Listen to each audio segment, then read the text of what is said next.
Bismillahirrahmanirrahim. Bonjour chers étudiants. On continue le premier cours de l'hypertrophie bénigne de la prostate. Dans cette troisième partie, on va voir la clinique de diagnostic positif. Toujours, vous allez trouver tous les supports dans la description pour télécharger. Toujours, vous êtes bienvenus à abonner, chers amis, pour recevoir ces vidéos durant l'année.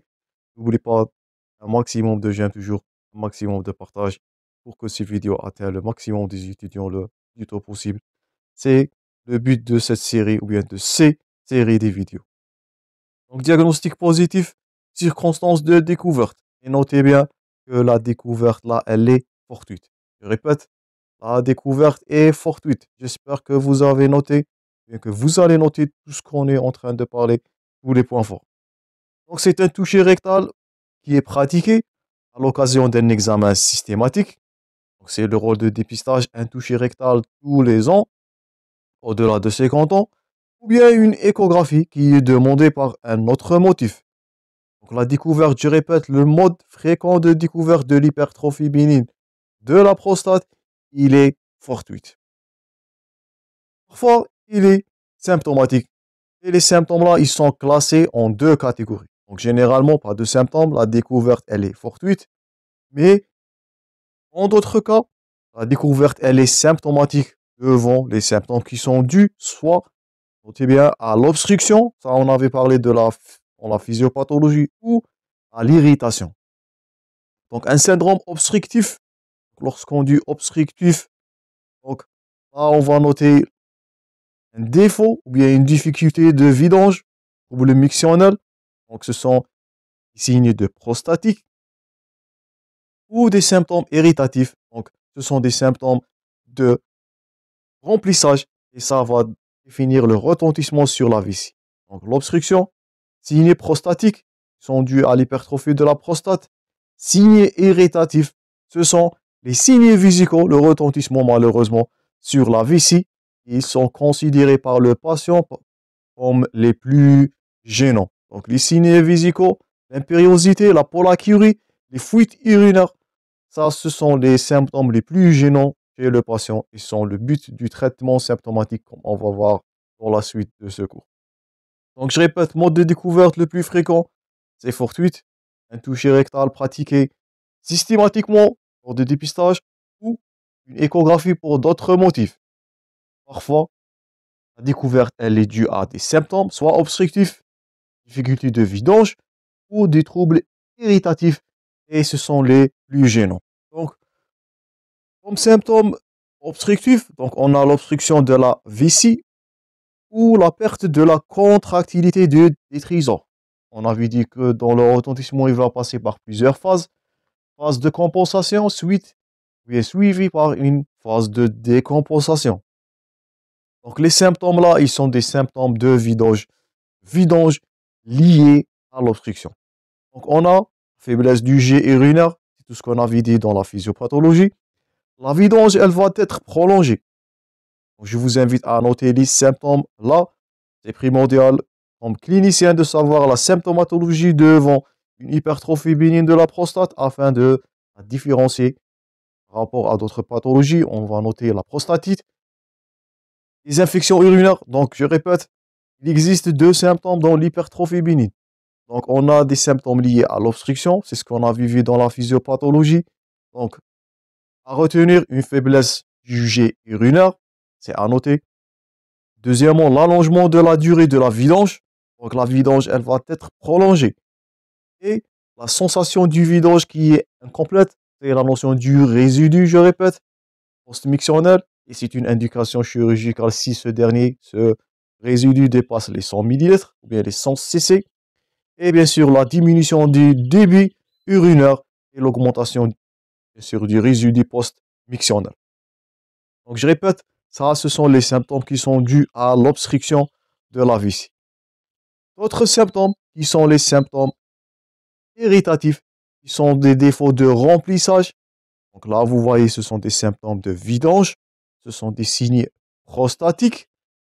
Deuxièmement, les symptômes de remplissage, c'est le retentissement à la vessie ou bien sur la vessie. Il va se manifester par, notez bien, une impériosité mictionnale, la pollakiurie les fuites urinaires avec la diminution de la capacité fonctionnelle de la vessie. Et je répète, ces dernières-là, les symptômes de remplissage, sont décrits par les patients comme les symptômes les plus gênants. D'abord, c'est ces symptômes-là qui vont pousser le patient à consulter et à traiter. Donc, je répète, l'HPP, c'est une pathologie pénible, c'est la symptomatologie là, surtout les symptômes irritatifs qui sont les plus gênants chez le patient là. Donc, deux symptômes à retenir, obstructif et irritatif. Donc, j'espère que c'est clair pour le diagnostic positif. Les symptômes irritatifs, donc, c'est la phase de remplissage de la vessie, on va les détailler. Donc, c'est la pollakiurie. Donc, c'est une émission très fréquente de petites quantités d'urine. Donc, au lieu que la mixtion va être totale dans un seul jet, elle va être fractionnée. Donc, c'est de la pollakiurie. C'est le symptôme le plus souvent rapporté par le patient.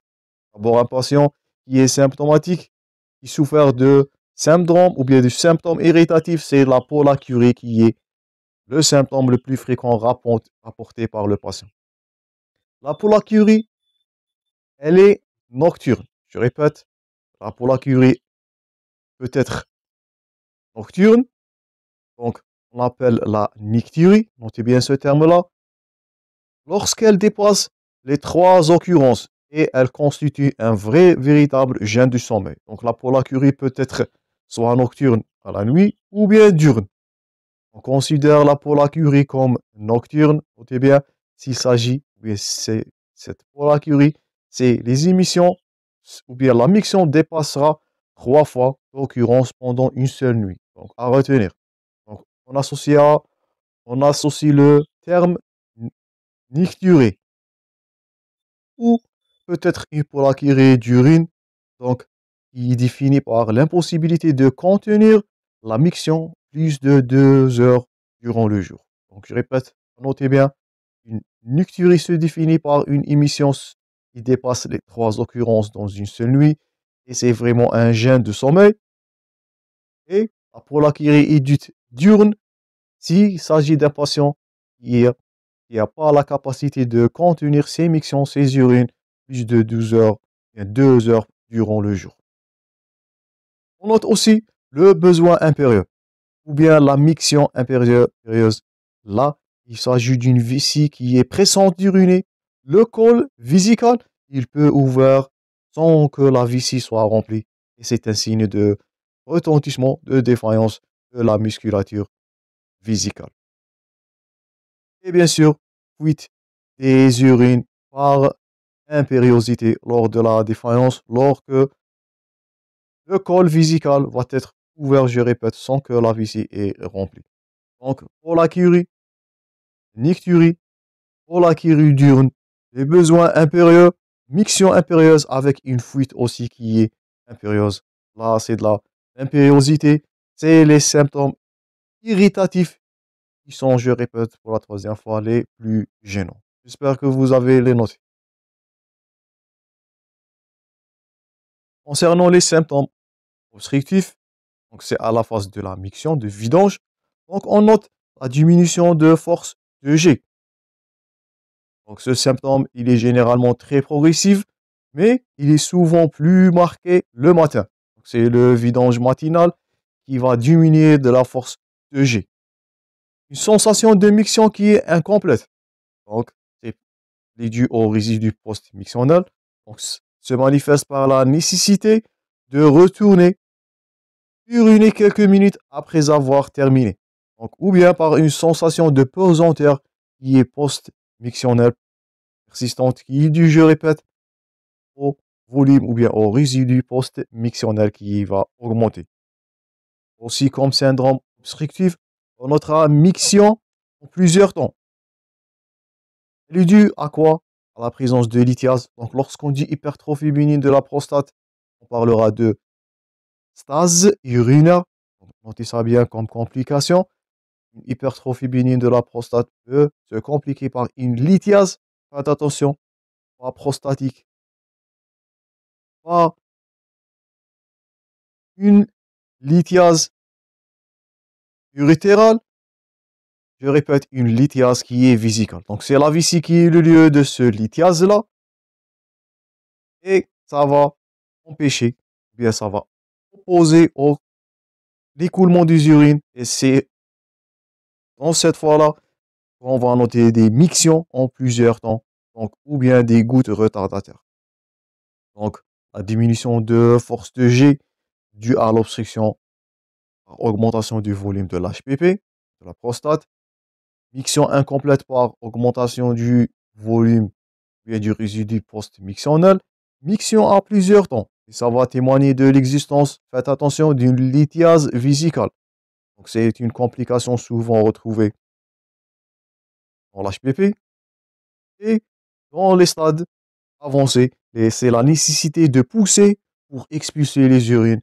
Ça, on avait parlé dans la physiopathologie dans la deuxième partie. Je vous invite à la consulter, où on avait dit qu'il existe une distension et la vessie va être défaillante. Donc, un muscle vésical qui est défaillant et ça nécessite que le patient va pousser, va utiliser la musculature abdominale. Pourquoi? Pour lutter contre l'obstruction. Et bien sûr, dernièrement, une pesanteur qui est pelvienne. Mais notez-vous bien, c'est que les symptômes irritatifs qui sont les plus gênants et qui vont pousser le patient à consulter plus que les symptômes obstructifs. Parfois, l'HPP, l'hypertrophie bénigne de la prostate, elle est révélée par des complications. Les complications là les plus fréquentes, c'est la rétention urinaire, le calcul vésical, comme on avait dit dans la plaque précédente, une hématurie qui est d'origine prostatique. Et c'est un diagnostic d'élimination. Et bien sûr, lorsqu'on dira stase urinaire, on parlera là des infections urinaires, des cystites, voire des prostatites. Donc, notez bien les complications peuvent s'agir des questions dans vos cas cliniques. Donc, je répète, la rétention urinaire en premier plan. C'est une rétention urinaire qui est aiguë. D'abord, c'est un diagnostic différentiel avec cancer de la prostate. Donc, c'est l'incapacité de vider la vessie avec une violente douleur suspubienne par des envies qui sont impérieuses. Donc, cette rétention aiguë, souvent due à un calcul vésical, ou bien cette rétention peut être chronique, qui est plus insidieuse. La découverte là, elle se fait à un stade de miction par regorgement. Je répète, dans l'hypertrophie bénigne de la prostate, il existe là des mictions qui sont impérieuses. Il n'existe pas d'incontinence. Je répète, il existe une miction par regorgement. Faites attention à faire cette bêtise. Cette évolution chronique de la rétention urinaire, c'est elle qui va donner le retentissement sur le haut appareil urinaire, voire une insuffisance rénale, voire une urétéro-hydronéphrose qui est bilatérale. C'est la dilatation du haut appareil urinaire qui est, je répète, une indication chirurgicale devant une HPP.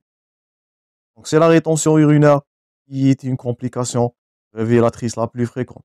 Le calcul vésical, je répète, les infections urinaires qui sont dues à stase, donc la cystite et de la prostatite, et l'hématurie qui est d'origine prostatique. Et c'est un diagnostic d'élimination et on va voir le cancer de vessie, on va voir le rôle, puis on va voir l'hématurie dans le cancer de vessie et dans le cancer rénal. Donc souvent asymptomatique la découverte.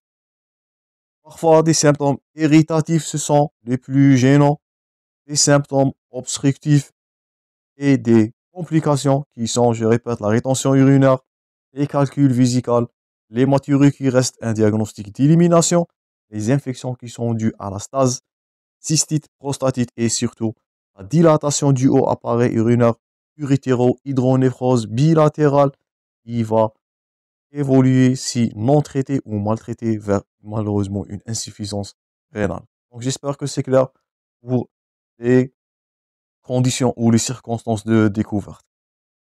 Passons maintenant aux étapes du diagnostic positif, à la conduite à tenir et bien sûr toujours l'interrogatoire, la compétence que tout médecin doit acquérir.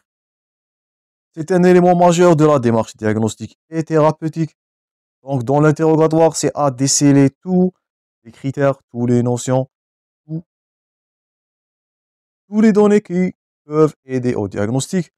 Donc, recherchez les signes du bas appareil urinaire, la polacurie, on avait dit les signes irritatifs, la miction impérieuse ou obstructive. Recherchez aussi la prise des médicaments qui peuvent modifier la miction. Donc, c'est les anticholinergiques. Je répète, la musculature, on avait dit qu'il existe des récepteurs alpha. Donc, faites attention aux anticholinergiques, aux diurétiques, surtout les antécédents médicaux et chirurgicaux du patient. Appréciez la gêne par le questionnaire qui remet au patient, on l'appelle le IPSS. Donc, le prostate, bien le score international des symptômes prostatiques. Donc, notez bien que l'IPSS, il constitue de 7 questions. Chaque question, elle est cotée de 0 à 5. Donc, il peut s'agir aussi de questions d'examen. Donc, l'IPSS formé de 7 questions, cotée de 0 à 5. Si c'est jamais, donc, on va coter 0. Une fois c'est 1, deux fois c'est 2, 3 fois c'est 3, 4 c'est 4, 5 fois c'est 5. Et le total là, il va être à un chiffre de 35. Donc, cette question concernant les symptômes, pour chaque réponse des questions, on compte de 0 jusqu'au 5. 0 en cas d'absence de symptômes, 5 devant des symptômes qui sont sévères. Le score total, donc, il est compris entre 0 et 35. Et au-delà de 20, on dit que le patient il est très, très symptomatique. Donc, c'est le score de IPSS. Donc, international, prostate, symptômes, score. Après que vous avez apprécié l'état et le retentissement symptomatique chez le patient, vous allez passer à l'examen clinique et c'est le toucher rectal qui est l'examen clé devant une hypertrophie bénigne de la prostate. Ça, on a vu dit précédemment dans la première partie. Donc, après un examen clinique complet, axé sur l'appareil urinaire, donc vous allez faire une palpation abdominale premièrement, rechercher un globe vésical qui va témoigner d'une rétention urinaire. Palpation rénale, rechercher un gros rein dilaté, c'est parmi les indications chirurgicales, je répète, et un examen neurologique sommaire. Après ça, le toucher rectal qui reste l'examen clé dans votre pratique devant une hypertrophie bénigne de la prostate. Il permet d'apprécier la taille, la consistance de la prostate. Et là, c'est à noter, un toucher rectal d'une prostate hypertrophie, donc c'est une prostate normale, de consistance souple, régulière. Donc ça, c'est l'aspect normal. On va passer toujours du physiologique vers le pathologique. Donc une prostate normale, elle est de consistance souple, régulière, elle est bilobée. Et ça, c'est à retenir, on perçoit le sillon médian qui va séparer les deux lobes latéraux. Donc à différencier contre d'autres pathologies, donc comme les lithiases ou les infections ou l'hypertrophie bénigne dans notre cas, la prostate, elle est souple dans l'état physiologique. Et c'est le sillon médian qui va permettre de dire qu'il s'agit d'une prostate qui est normale.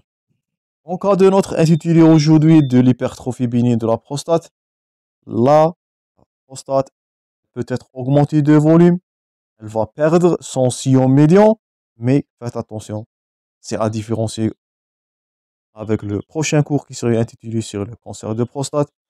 La prostate, dans l'hypertrophie, dans l'hyperplasie bénigne, elle garde, elle conserve son aspect qui est régulier, homogène, avec une consistance qui est élastique. Elle ne va pas être dure.